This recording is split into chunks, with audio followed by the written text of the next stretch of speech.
Good afternoon mga kagigil. Magigisa tayo ng bawang. Panahon kasi ng mangga ngayon, no? Ay, Diyos ko, kaya masarap ang merong bagoong sa rep. Kaya ayan, bumili ako ng alamang. There, hinugasan ko siya, no, para hindi maalat.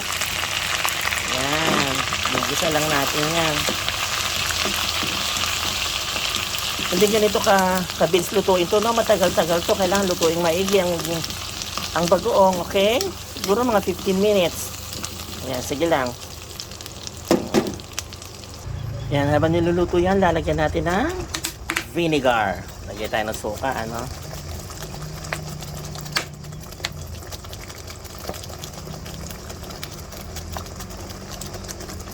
Yan, tama na yan. Huwag niyong gagalawin, ano? Pagkalagay ng suka. Yan, maglalagay tayong sugar, ano?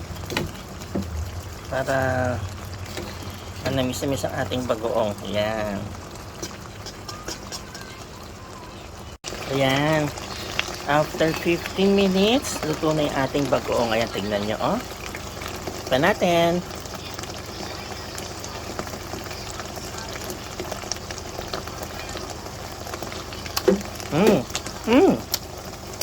Hindi siya maalat.